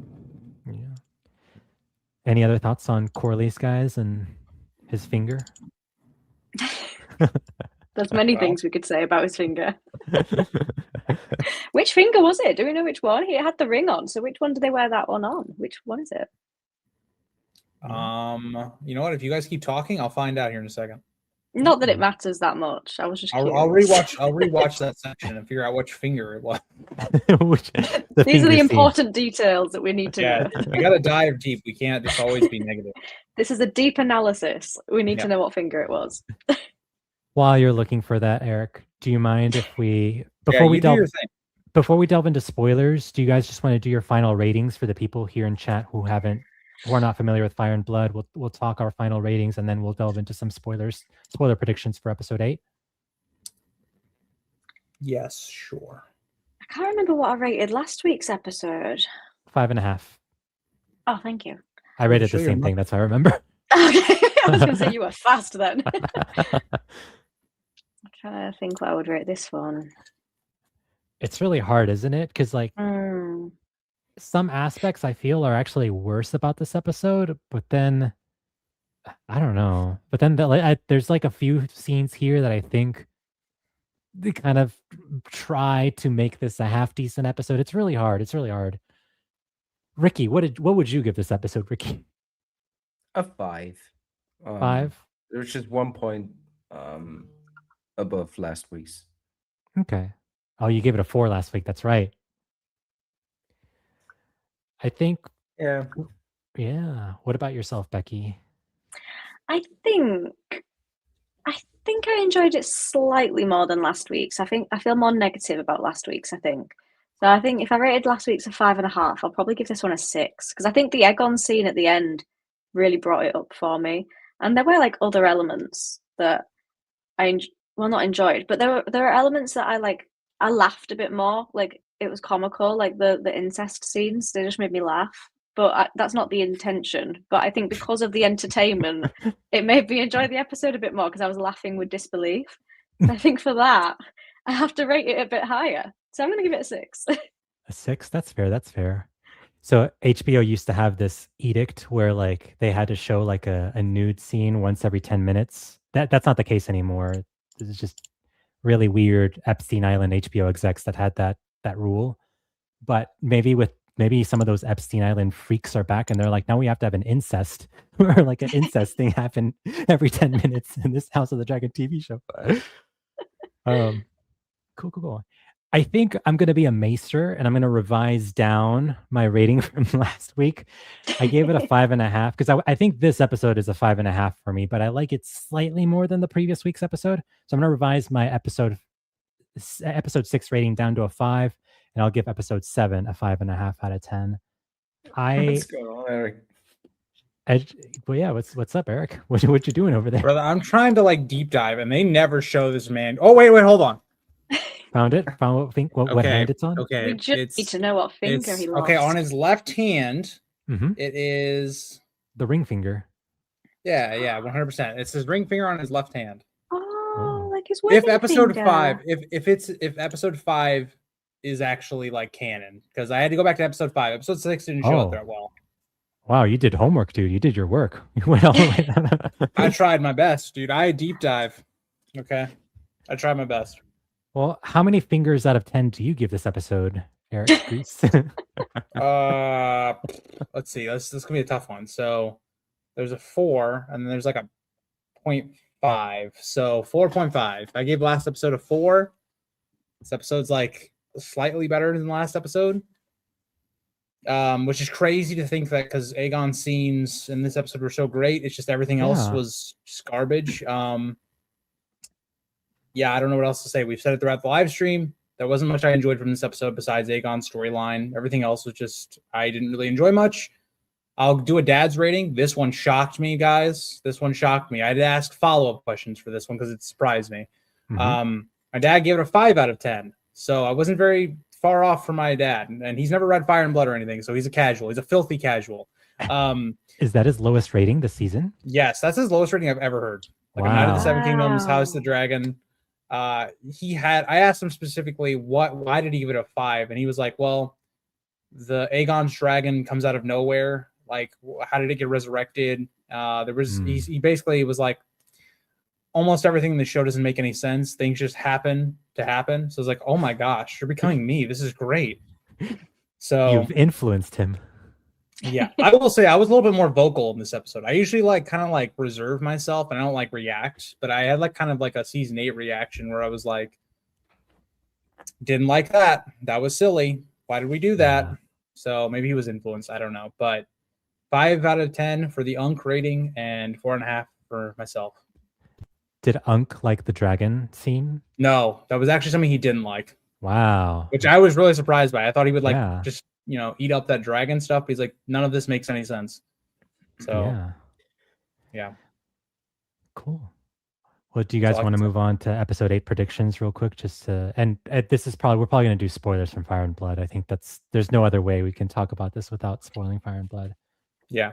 I think we need to go to Let's go. Ricky because he's been hyping something up Oh, before yeah. the stream Okay. started about one of his This predictions. is very spoilery for the end game, but Oh. now. Oh, wait, hold on. In this episode, Before you go on, spoilers. Tune out if you don't want spoilers.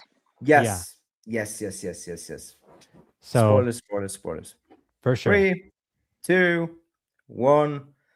I think because they even talked about joining up in the fight against Aemond in this episode, I think that they will change the Battle of God's Eye to, I think Sheepstealer will be involved in that. Because it So- ran off. The dragon had this moment with Daemon. Daemon watches the dragon go away, and we won't see the dragon. And it will appear probably in the Battle of God's Eye out of nowhere. I wonder what happens there. So, full book spoilers, guys. In the book, during the Battle of the God's Eye, Daemon has a duel with Aemond. Daemon flies out. He read the text. Read the glorious Bible that Eric is holding up. Hold on, the- I'll give you the a biblical picture, guys. text. Hold on. Let me find a picture while you talk, JC. Continue. So, in that Battle of the God's Eye scene, Daemon essentially beats Aemond in a duel. He jumps out from it's a really cool moment. He jumps off from his dragon and slashes Aemond right through his sapphire eye, kills Aemond. And so then Daemon unbuckles himself from Aemond's seat, jumps back onto his dragon, and Aemon and Vhagar fall into the God's Eye River. And so Daemon, as he's falling down to the ground, is that the God's Eye battle dragon right there? Or is that Rook's Rest? That's the God's Eye. Okay. Oh, that's so cool. Yeah. There you go. Continue talking. And so then Daemon dies, but it's hinted that Daemon may have departed from the God's Eye scene. He may have survived the battle and departed with Nettles, where he and Nettles live happily ever after at some far off destination. And so if the show is going that route with Daemon and Nettles, they might try to play up something here with Daemon and Rhaena, where maybe Daemon survives the Battle of the God's Eye and he flies off with Rhaena, somewhere far, far away so that they live out the rest of their lives. And that's why maybe Sheepstealer appears in the battle. But that would be really interesting, Ricky, if that happens, because it's okay, well, Sheepstealer didn't die in this episode for a reason, so there must be a reason for why that Yeah, happens. and they had this moment where Daemon didn't want to finish the dragon, and then maybe Sheepstealer got the notion of that, and so she helps out when Aemon is destroying Daemon. And then we have I don't think they'll change the big thing which you just mentioned, the stabbing of the Sapphire Eye and stuff. But I think Sheepstealer will be involved in that battle somehow. Yeah. I Oh, agree. yeah. Which, why? It's like Someone said so the show's famously Sunfire, known so for being there a you go. 1v1. Enjoy. Yeah, I would be disappointed There if you it goes down that route, Ricky. I would prefer a 1v1 duel. I think it'd be Yeah, more poetic that way. But cool. Becky, any predictions on the God's Eye? I agree with that because they've been showing Aemon's eye a lot more in this season. So there'll be some significance, like his cool kind of jeweled eye. They'll, Yeah. that'll play a part in it. But yeah, I think, to be fair, I agree with your prediction. I think Sheepstealer will definitely come back. Otherwise, there's no point in leaving them alive. And I think that's how. And then as well, because obviously, like you say, Nettles doesn't exist, so Damon can't run off with Nettles. But he did say in this episode that he wanted to be a better father, or he made some kind of comment to Rhaena saying about, I should have done more, been a better father, something like that. So it's like by him running off with her, he's like being a better father figure to her, kind of, and that could be what their well, I storyline still think the Green Men are gonna be involved in something with Damon, because why include the Green Men apart from like being, I read the book. Here That's are Green Men. exactly why it's included. The same reason we got the whole Miriam Martell in the last episode, or episode 5, I guess. There was something I read this the week books. too where it was like, I can't remember what it was, but there was something in this episode too that was there to show like, I've read it. I'm a big fan. Let's be honest here. Ryan Condal, if you've read the book, you don't care. I know you don't care, but that's okay. But yeah, I agree with you, Ricky. I mean, I predict personally the Night King's going to make an appearance, or maybe Aemond becomes the Night King, and there you go.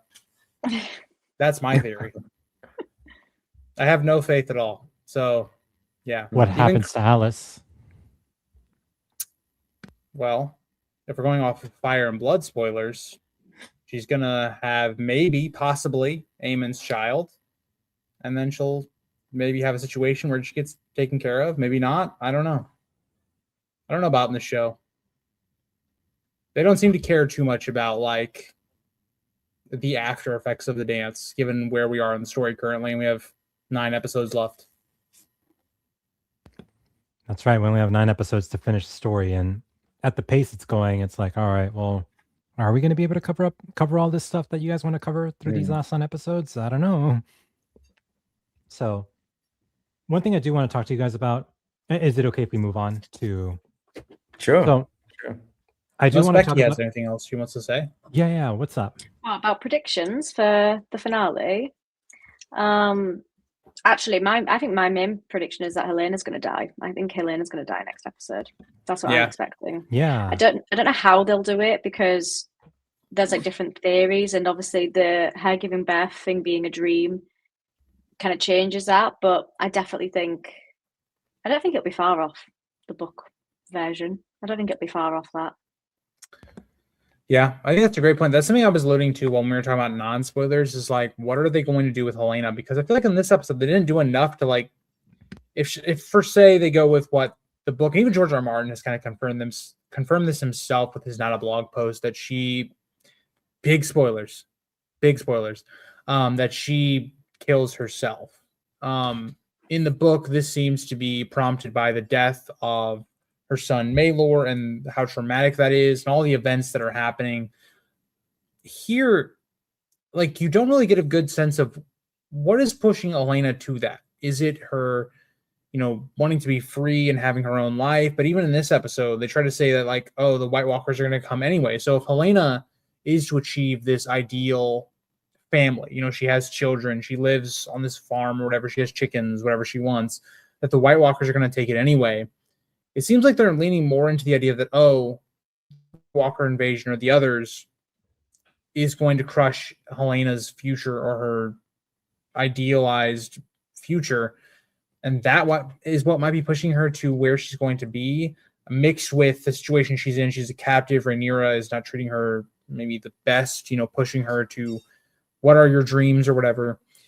I don't know. I just don't feel like they did enough in this episode to show me why Helena might do certain things she might do in the next episode. Yeah, I would have liked more screen time for Helena, because if Helena's last episode before she dies is truly going to be the next one, I would have preferred to have seen more screen time from her in this episode to really get the fans invested into her character. Because really, we've only seen her for these couple of scenes where it's like, she has had a little bit more to do this season compared to previous seasons, but I still don't feel like we have, she doesn't have the screen time that the other characters do. And if they really want us to care about her death, I really feel that they need to give her more screen time. Now, the direction I do think they're going, so I agree with Becky. I do think Helena's going to die next episode. But the direction that I think they're going, and this is something that I saw in Greece in your comments section for the last episode, is where Helena is actually going to give birth to Maelor, but it's going to be maybe like a stillborn birth, or she's going to lose the baby. Something will happen to the baby. Maelor will die. I guess poetry, because he dies in the book, ha ha ha. So he dies in the show, and it'll traumatize Helena, and that's what will drive Helena to throw herself out of the window. And if that's the direction the show wants to go, that's fine. I just would have preferred if we had gotten more screen time this episode, or even just the season as a whole, in order for us to build our investment in the character of Helena, so that when that moment does come, we care more for her death, rather than it just feeling like, okay, well, this character that we barely saw, she died. I mean, it's sad, but not as sad as it could have been. Yeah, I agree with that. And I also don't think that she'll end her life while she's still pregnant. So she's got to lose the pregnancy. Like, there's not a chance that that would be her death, or the reason for her death, if she was still having the baby. So I'm sensing dark things from her in the next episode. So I feel like we'll get a lot of screen time from her, unless they do a crispy call and have it all happen in the first 5 minutes of the episode. Because I was fully convinced we were going to see so much of Crispy Cole in that episode, and we literally saw 5 minutes of him. So otherwise, I'm expecting we'll see a lot of Helena next time, but who knows? You're still salty about that one, like Kristen dying at the beginning. So underwhelming for me, but I'm in the minority with the opinion, as my comments have led me to believe. It's fair. It's a fair opinion to have. Ricky, any thoughts on Helena? Yeah, me and Jason were in sync there, but yeah. Well, at least someone's finally talking to her about her fucking dreams, because Damon had that whole moment in season 2, and he didn't care to talk about what happened.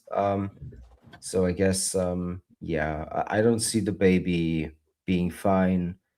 It could be what drives her. But then George said that there was no apparent reason for her suicide, so I don't know if they changed that, and then that's I think they changed it. Maelor. So I don't know. It's gonna be something like that. It's such a mess. It's such a mess. I don't know.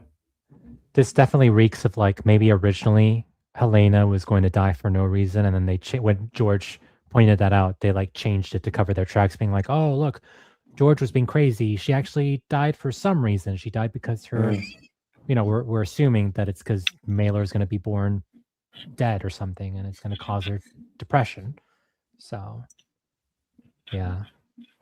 Actually, there's one thing I do want to discuss for next episode. I haven't seen the trailer yet, and I don't watch trailers for the episodes, but I'm not as cool as Becky, who does the trailer reactions for the next episode, so I don't really know what'll happen next episode. But do you guys think that Tumbleton will happen next episode, and that'll be when? Yeah, it has to be. Okay. Also, I do want, before we move on from Helena, one thing, because we talked about this a lot in the last stream, is there's a shot in the trailers of Alan with like a funeral procession. So we talked a lot about, could that be, the fallout of Tumbleton, whether that's Corliss or Adam. Do you think that could be Helena? Like, is that maybe foreshadowing to Helena? I'm not sure. Like, because here's the thing: if that scene is going to happen, you have to assume this Helena stuff's not going to happen until the midpoint of the episode. Because to have a follow-up scene to that, I don't know. It's one thing, because we know some character has to die, because it seems like a funeral procession. I wonder what they're going to do with that. Like, how far, like, when are we going to start with Tumbleton? I think is the question, right? Like what you just posed, JC. I personally think that's what the season's been building towards. You know, we have Daemon's army in the Riverlands marching towards Tumbleton. You have, even in this episode, the preparing for Tumbleton with the Ulf stuff. So, yeah, I wonder what they're going to do with that. And even since we're in the spoiler section, somebody, I believe it was Matthew, asked about, you know, what are they going to do with Hugh? Hugh hasn't had much of that screen time since last episode. He was not in this episode at all. What are they going to do with his character? So, just in general, what do you guys think about Tumbleton? I'd like to say one more thing about Helena and the funeral procession, because I think based on that random ass scene that dragged on forever, there has to be some payoff to that immediately, because that's why they felt to include that scene. So I think it is going to be Helena's funeral procession, and then the crowd is going wild, and this is like the spoilery, or like this little glimpse at what's happening in season 3.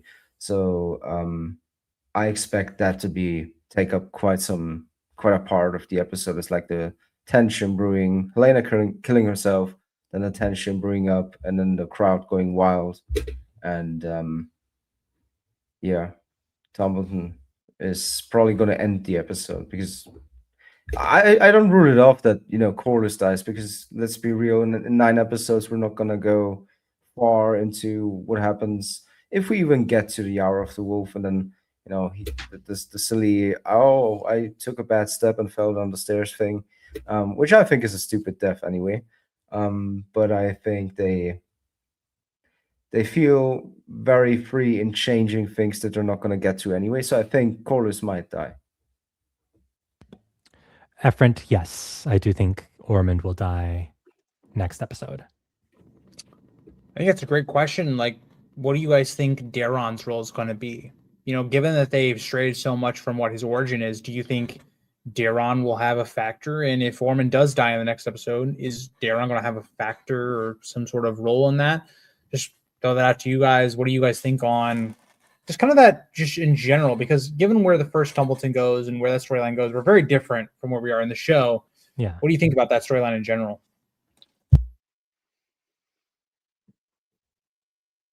Becky, you want to go first? I agree. No clue. He'll play a part, but I don't know what. I don't know what they're doing with his character. I mean, he wasn't even meant to be a character, Daeron. He was forgotten about until this season. So he'll do something. Is that true? Is it that they didn't originally intend to include Daeron and they only included it felt like that. It felt like it, because, he was just never, ever mentioned, never, ever referenced. And then all of a sudden he was name dropped a couple of times in season 2, and now he's a fully fledged character. So I just felt like they'd forgotten about him and then thought, oh, we should probably cast somebody for him now. That's how it felt like to me. But I don't know what they're doing with his character. I don't want to say Daeron the Daring, but he was a little bit daring in this episode. He asked a question at the table against Ormond, and that didn't sit right with Ormond. So maybe they're going to give him a reason to deserve the title Daeron the Daring. I mean, in true House of the Dragon fashion, they could have a scene where he is on Tessarion, and he's like, "No, Tessarion, no!" And then Tessarion burns Ormond. That could also be like a continuation of, the Dragon Riders are just fully incompetent. Accident Gate, another dragon accident, another accident that accidentally kills the character. Agreed. Go ahead, JC. So it's confusing because this is kind of uncharted territory here, because again, the show is by this point so different from the book. At this point, because obviously we have Tumbleton 1, which is where Ormond Hightower dies, and where we have Hugh and Ulf turning their dragons on the town of Tumbleton, killing everyone in the town, which, if the show is going to follow course with that, will mean the end of Hugh's wife. And then we have Tumbleton 2, where Daeron dies and Adam Valerian, Adam of Hull, dies. And Grease, you actually messaged me yesterday about this, how you reread this portion of Fire and Blood and you found Daeron's death to be disappointing in the book. And I wholeheartedly agree with you. I do think Daeron's death in the book, where he just kind of dies kind of off page, off screen, it's like, oh, he just got burned. It's like, okay, well, I would have liked to have seen that actually happening within the course of this amazing dragon battle where Adam Valerian comes to save the day. If they're merging the two Tumbletons, I could see Ormond and Daron dying tomorrow, but I think now after watching this episode, I think I'm convinced that Tumbleton 1 and Tumbleton 2 are two separate things. So I think Ormond will die tomorrow, or not tomorrow, next week. Ormond will die next week. Hugh and Ulf will join Team Green. And then season 4, maybe we have that storyline where Daron truly does desire to ascend to kingship, and then he dies, maybe with more character agency than he died in the book, by dying in a spectacular battle of the second Battle of Tumbleton. Yeah, I agree with that. I don't see Daron dying next week. I don't. No, I think he's a season 4 death. I don't see him going next week. Yeah. Just for context, people maybe haven't read the book. The way these characters die in the book is, I believe it's Roddy the Ruin kills Ormond. He has his arm slashed off. Yes. Ormond, and he also kills, is it Ormond's son? Or no, he kills another Hightower. I don't remember what the name of the guy was, but and Gwaine is dead by this point. Yes. So they're in a really different part of this because, for instance, Daron, like Becky mentioned, I don't think Daron was meant to be in the show. There's no indication in the early season of season 1 that he was ever going to be in this season. I think it was very much that the fans were like, where is Daron? Where is this character? And they put him in there. Or maybe they hadn't thought about, oh, well, Daron's a pretty crucial part of the dance. We kind of have to throw him in. I just don't think there was a plan for this character. So obviously, I agree with you guys. I don't think Daron dying next episode makes any sense. He's barely a developed character at this point. It wouldn't make any sense. He hasn't had a character arc yet. So, I don't think Daron's going to die. But I think Ormond, I think it makes sense for him to die in the next episode. But I don't even know because at this point, like the book and the show are so different in terms of, I put up D. Charles's comment earlier. Like, are they just going to combine Tumbleton 1 and 2? Like, are we going to have some combination of events between both of those battles? But yeah, Rohit super chats. I don't know if this is to me or to any of you guys, but this is to me. Rohit says, "Hello everyone, love the stream. I have another question for the panel. I know Grease's opinion on this, but briefly, what is y'all's opinions on the Mad King play leaks from viewers who've seen it?" So I'll leave this to you guys. Do you guys want to tell your opinion on the Mad King play of the leaks that have come out, or if you don't, this is spoilers for the play. I'm just so jealous because it combines my two favorite things in the world, which is like theater and A Song of Ice and Fire. And I think it's half canon, and some stuff is probably added drama, and some stuff like we previously discussed, Eric, like Benjen being involved with Lyanna and stuff, and knowing about John is canon. But I'm just so jealous. Becky, are you going? No, it's far away from me. Too far away. But I don't know how long it's on for, to be fair. Is it done, or is it like on for longer? I say it's far away. A couple weeks. I say it's far away. I mean, compared to you guys, it's not far away from me. So that was a bit ignorant of me, but it's still like a while away to get there. So probably not, but I've seen some of the leaks. I need to continue listening to Grease's live stream that he did on it. So just a shameless plug for Grease's live stream. Go watch that if you haven't already. But I know that you talked about the accessibility of it and it not being very accessible for like anybody else to watch it unless you actually go, which I agree. Because if you're gonna give like book canon like theories and things, or like information that you can't get unless you go to that screenplay, then it's a little bit difficult for other people worldwide to get that information, if that makes sense. Yeah, I also do want to clarify before you go on, Becky. I made that stream before they made the post like, okay, this is like, oh, some of it's canon, some of it's not canon. I went under the assumption like George had been heavily involved in it and it was like very much canon. It's a little bit more up in the air after that live stream. So I just want to point that out. But also, someone said Brits think driving 45 minutes is a long way to drive. I'm pretty sure it took me at least 4 hours to get there. So, and that feels like a long way to drive for me. But 45 minutes isn't far. I go to the supermarket for 45 minutes. Just saying. Yeah. That's crazy to think about, though. Like the state I live in, it would take me more than 4 hours just to get to the top of my state, not even the United States. Yeah, that's That's crazy insane to think to about. me. Because that's like across the country for me. Yeah. But that's like a state for you. Like that blows my Yeah. mind. That wouldn't get me anywhere in the United States. It'd just be just a little tiny part over on the map. From all the reviews I've seen about the play, it seems like the play is absolutely like beautifully well put on, very well acted. It's like a 10 out of 10 play. I'm very jealous. I really want to see it. Apparently the production values are just off the charts. Like there's a lot of puppet work. I'd be really, really interested in seeing it. I think out of respect for people in chat, I'm not going to spoil any of the leaks. If you guys want to find, what exactly happens, definitely tune into this guy's live stream, his VOD, where he talked about the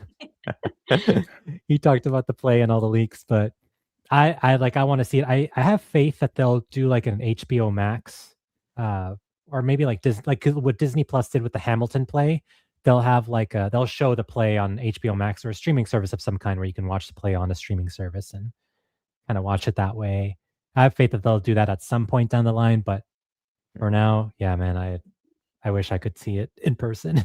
All you guys need to know, chat, all you need to know for all of our channels, if you're an N+A enjoyer, sucks to be you. All right, continue. Yeah. Also, thank you for the super chat, Rohit. I feel like I didn't give you your appreciation for that, but thank you for that. Team GSD. Yeah, no, going back to the train of thought, back to Tumbleton, if that's okay with you guys. There was a comment I saw earlier here where someone said, I lost the comment here, but someone said that they think that that Tumbleton 1 will happen the season finale, and then Tumbleton 2 could be the season premiere. I don't agree with that. And the only reason for that is because if Daron is going to stay alive through to season 4, I feel like he would need to stay alive longer than just the first episode. But what do you guys think on that? Like, well, first of all, do you think Tumbleton 1 and Tumbleton 2 are going to be two separate things? And if so, like, how far down the line would Tumbleton 2 happen into season 4?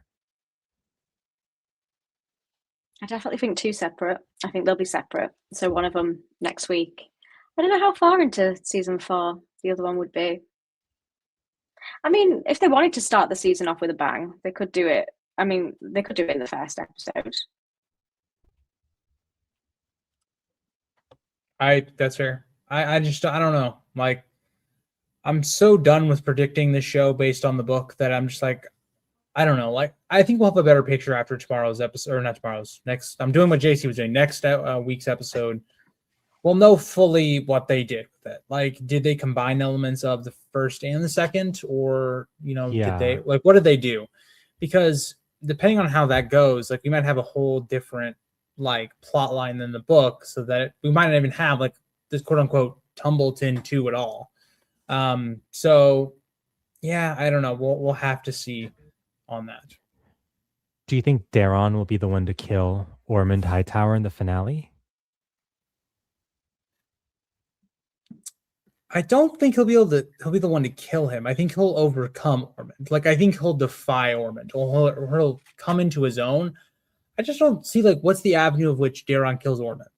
Like, I can't really fathom how that happens. I mean, what if Ormond kills Gwaine, and then that's the last thing that pushes Daron to do something? Okay, my question would be like, okay, well, how do we get from Ormond then killing Gwaine in like an episode? Like, there hasn't really been any setup to that. So, like, I think that Daron will play a role in the upcoming episode that defies Ormond, but I think that Ormond will still die, not necessarily specifically from Daron's hand, if that makes sense. That makes sense. I have got to use the restroom, guys, so continue on, but I will be back. I think that's pretty much all the thoughts I have on the finale and predictions. Do you guys have any other predictions that might potentially happen next week? Not really. Not really. I'm interested to seeing how they approach Tumbleton and if it drags on into season 2. That is precisely like the main thing. Helena, I've just given up as a character since that whole astral projection thing. I don't care. Just bye. Yeah. Yeah. I don't really have any other. It's difficult predicting the show again because it's just so different from the book. And even if we do, even the things that we're predicting, I find myself being like I am. So I don't want to discredit everything that the writers have done. There are certain things that have personally worked for me. Like I do like Becky mentioned, I do like Daron and Gwen's storyline. I have liked the stuff with Aegon and Laris. I don't know what those Aegon, Laris, and Tyler will be doing in episode 8. Maybe they'll be going to Dragonstone finally for, their big meetup with Rhaenyra at some point in season 4. We'll see, we'll see. But there's just a lot here where I'm just not. I don't know. Maybe I've become like you, Ricky. I've become a cynical old man. But Come on. I had so much hope for the show. I think it like just gradually went downhill. And there was a Yeah. lot of credit and a lot of when people were really criticizing it, I was always saying that we haven't seen the full picture, and now in a lot of instances we did, especially with Nettles. Like, just this, you have to replace it, otherwise it's not just about them not doing the book thing. It's just you just replace it with garbage, and then it's garbage. Yeah. Yeah. Yeah. But Oh, sorry.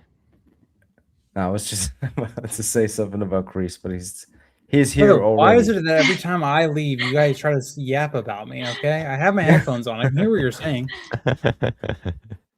I got the Becky. gist. Ricky's just mad. He's salty. Okay, move on. Becky. It's just demoralizing. I feel like I'm not as negative as you guys yet, but the transition has been apparent in the past few live streams, so we're getting there. Okay, but Becky, you say that, but you rated like this episode is 6, and you're one of the most positive people I know. Yeah, I haven't had any high scorers really, have I, in this season? I think for me, like I'm like gaslighting myself into believing that we've still got loads of episodes left. Like it's like we literally have the season finale next week. It's like I should be a lot more miserable than I am because this was not a penultimate. It's really crazy to think about. Like, we have less than a full season left. Like in terms of Game of Thrones season 1, or the normal seasons of Game of Thrones. Like we have 9 episodes left. Like we're technically in the condensed ending of this series now. It's really crazy to think about. Yeah, this didn't feel like a penultimate episode. I mean, maybe what they'll do next week might feel like a finale, but I don't know if it'll feel like a finale episode. Sorry, I meant to put this one up. I thought this was very on the nose for Becky. Maybe. But tush. We're all allowed to. Oh, baby, because yeah. Took you a while. Lovely. Yeah, I'm tired. I don't know. I feel so just like I watched. How do you think Becky or Jay or Ricky feel? You all want to talk. No. Like I'm very just, like, tired. No, about like this show. I'm just like Yeah, I'm tired I of this show. I'm like I feel like Ricky. I feel like Bilbo. He's just back, in the Shire writing his book. I'm not spoiling anything for Ricky book 2 or 3, so Becky. I only talked about book 1. So I just like, I just want to rest. I want to retire like Bilbo, just write my book. Yeah. This House of the Dragon show, it's fine. It's decent. It's been fun talking with you guys. It's been decently entertaining, but I don't feel any excitement for it. There's some stuff that I'm like, yeah, this is cool, but nothing makes me excited to watch the finale. Nothing makes me excited to wait 2 years until 2028 to watch season 4. I feel done. Boy. That's a sad way to end the stream. Yeah, I was like, whoa. All I'm gonna say is, you guys that were on my channel in season 2, you saw this coming. Okay, there was a bad reaction in episode 8 for a reason. Okay. Yes, Thank you, Matthew. Matthew. That's why you're the GOAT mod. Well, you're not. Sorry, you're not actually the GOAT mod. Ashley's the GOAT mod, but you're in the conversation. Okay. Yeah. So, anyone else have any other thoughts before we call it a stream? This is a sad. I'm sorry, Lady Forlorn. I'm sorry. We've really put a downer on it. Lady Forlorn, all I'm going to say is, you want to see a sad stream, go watch season 2, episode 8's live stream, okay? Yes, there was a lot of madness, okay, but there was a lot of sadness there too. That's my favorite video ever. Like honestly, any time that I just feel depressed about something, I'll watch that video and it'll give me a sense of perspective that actually I don't have all that much to be sad about. Because you guys were very, very sad in that live stream. Becky, for the people that watched my members only video of my review, because I didn't used to do public reviews of the episodes, those people know how sad I was after the live stream ended, and then like the anger rolled off, and it was just sadness sitting in my basement going, yeah, I don't like this episode anymore. Or I don't like this show anymore. It's crushed my soul and dreams. The Anyway, live stream guys. is on Grease's channel and mine as well, I think. All of ours it's that were live streaming. It was me, Ricky, JC. We were all live for season 2, episode 8. Yeah. I That was think. fun. Were we? Wait, no, Ricky. No. No, it was just on my channel. So yeah, it would just be my channel. Yeah. I don't know what I'm yapping about. Well, anyway, guys, on that note, on that depressing note, come tune in next week at same time, same place for our stream on the House of the Dragon season 3 finale. It'll be a lot of fun. I'm very excited for those videos. That's true. You should watch that stream on season 2, episode 1. He's got that excitement, that youthful exuberance in his eyes. Please don't go watch the YouTube short where I say season 2 has every right to be the best season of House of the Dragon, and it was going to be fantastic and great, and I was so hyped. I told you guys before the stream when I released my season 2 screeners review, I said that House of the Dragon continues to be in very good hands, and now here we are. And it's there was a whole 4 episodes that I didn't see back then, to my defense, but yeah, it's come to this. We're cooked. Olivia cooked. We're Olivia cooked. And we don't even have Millie Alcock to save us anymore. It's just over. Sad day. Sure. Anyway, guys, should we close this out? Yep. Wrap it Cool. up. All right. Wrap it up. Like, comment, and subscribe to all of our channels. That's Grease the Cruel at the Grease Goblins. Becky does blog at Here, I'll help you. there we go. Oh, whoa, that's up close and personal.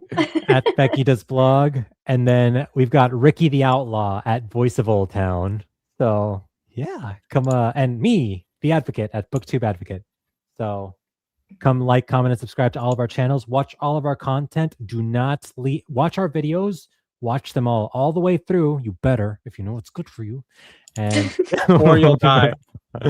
or And don't forget Coin Bowl. or you'll get taxed, like by either one of Torrin Manderley's taxes or Bartimo Celtigar's taxes. Bartimo Celtigar. And for all the people that are going to leave hate comments on our live streams, Mm-hmm. well, here's the thing. Okay, Leave that's them on- more leave of them a on reflection Becky's. on yours. Whoa. Please don't give me any more, please. I can't deal with any more. All I gotta say is, okay, you're just a sad person. Okay, it's okay. It's okay that you have, your own problems and you're mad that you're taking out it on us and you're taking it as a personal attack that we don't like your show. I'm sorry. Well, I'm not really sorry, but how about just Wow. leave it on my channel, because I'll actually clap back. Okay, just leave it on my channel. If you have a problem with Becky or JC or Rick, just leave it on my channel. Okay, and we'll address it. Okay, Actually, and I'll make fun of you on the live stream. you can comment on my channel. I welcome it. I'm like, oh, thanks for the algorithm, love, guys. Mm. Engagement. Yeah. But anyway, guys, it's been good seeing you guys. See you guys next week for the finale. Like, comment, and subscribe if you enjoy, and we'll catch you guys next time. See ya. Bye. Bye, guys. Bye.